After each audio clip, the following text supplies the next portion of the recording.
प्यारी छात्र छात्राओं, आज एक बार फिर से हम ऑनलाइन क्लासेस में आपका स्वागत है। आज हम अर्थों की इंजीनियरिंग के टॉपिक में हम चर्चा करेंगे और उस टॉपिक का नाम है आज कि भूकंप के समय संरचनाओं में जो ऐंठन होती है उसके बारे में हम विस्तार से चर्चा करेंगे, अर्थात कि twisting of building during earthquakes. जैसा कि आपके इस टॉपिक के नाम से ही स्पष्ट हो जाता है कि जो बिल्डिंग में ऐंठन होगी वो क्यों होती है और उसके ऐंठन कम करने के उपाय के बारे में भी हम विशेष से चर्चा करेंगे यहाँ पर। अब उदाहरण के तौर पे हम ऐसे लेते हैं ऐंठन को जब भूकंप के समय होता है कि जैसे पेड़ से लटका हुआ झूला जो होता है वो हिलाने पर झूलता है, ठीक है ना।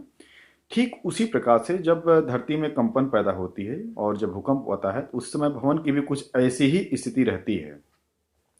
लेकिन होता क्या है कि इसमें भूकंप वाला जो झूला होता है वो उल्टा होता है। भवन का जो झूला होता है इसी कंडीशन में वो उल्टा होता है और वो धरती से टंगा होता है, ठीक है ना।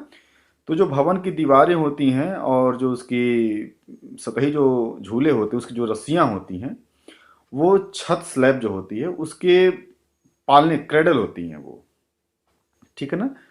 तो बहुमंजिला भवन में क्या होता है कि ऊपर नीचे जो लगे अनेक पटरियां जो लगी होती हैं वो झूले के समान हो जाती हैं। अब जैसे कि हम ऐसे समझाएं कि जब झूले की जो पटरी है अगर ठीक मध्य में अगर आप उसको दोनों बराबर हिस्सों में अगर रस्सी को बांधे हुए हैं, ना बड़ा है एक रस्सी और दूसरी रस्सी ना छोटी है और बीच मध्य में आप बैठे हों तो आप एक बराबर आप झूला झूल सकते हैं, मतलब कि दोलन आप करेंगे। लेकिन अगर सिर्फ दोनों रस्सी बराबर हो और किसी एक कोने पे आप जाके एक कॉर्नर एक सिरे पे जाके अगर आप बैठ जाते हैं तो झूला उसी साइड में झुक जाएगा और वहां जो दोलन रहेगा वो संतुलित नहीं रहेगा, ठीक है ना। और उसी ओर जो झुककर असंतुलित होकर स्थिति बना देगा वो।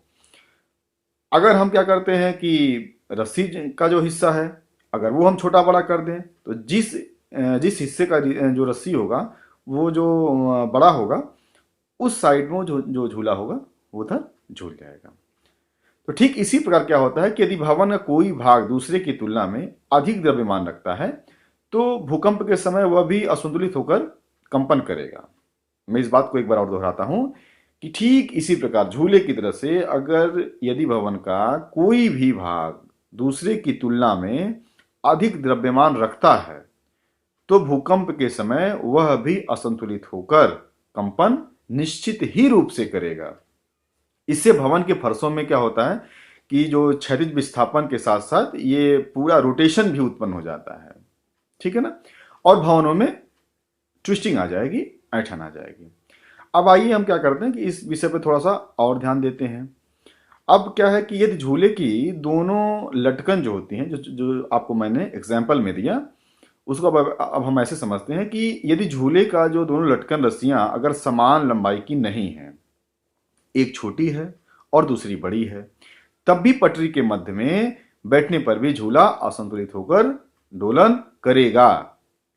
अर्थात हम ऐसे कहें कि यदि भवन में एक तरफ मोटी दीवारें खड़ी की गई हैं और दूसरी तरफ स्लेंडर मतलब तनु स्तंभ खड़े किए गए हैं तब भी भवन में ट्विस्टिंग आएगी, ठीक है ना।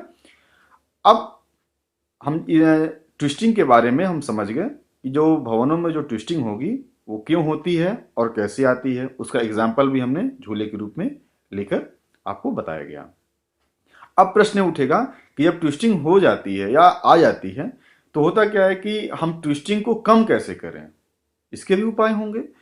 तो इसके बारे में समझते हैं कि ट्विस्टिंग जो कम करने के उपाय के बारे में जानते हैं। अब होता क्या कि भूकंप के समय क्या होता है कि अत्यधिक ऐंठन से भवन जो होता है वो क्षतिग्रस्त हो जाता है, ठीक है ना, क्योंकि वो ट्विस्टिंग की कंडीशन में रोटेट करने लगता है।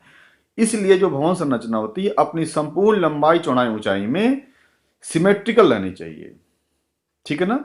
मतलब कि संरचना का जो द्रव्यमान होता है जो मास होता है वो समरूप से वितरित होना चाहिए, एक बराबर होना, कोई वॉल छोटी बड़ी नहीं होनी चाहिए, ठीक है ना। और इसके बारे में हम IS कोड का भी इस्तेमाल करते हैं।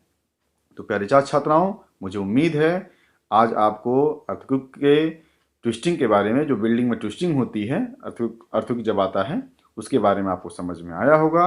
अगर आपको कोई क्वेरी करनी है तो प्लीज़ मेरे कमेंट बॉक्स में जाएं, अपने प्रश्नों को लिखें, बताएं, आपका उसको उत्तर दिया जाएगा। और अगर यह वीडियो आपको पसंद आया हो तो प्लीज़ आप उसे लाइक करें, सब्सक्राइब करें, ठीक है। और मुझे उम्मीद है कि आप अपने घर में सुरक्षित होंगे, स्वस्थ होंगे। इसी उम्मीद के साथ आपको धन्यवाद।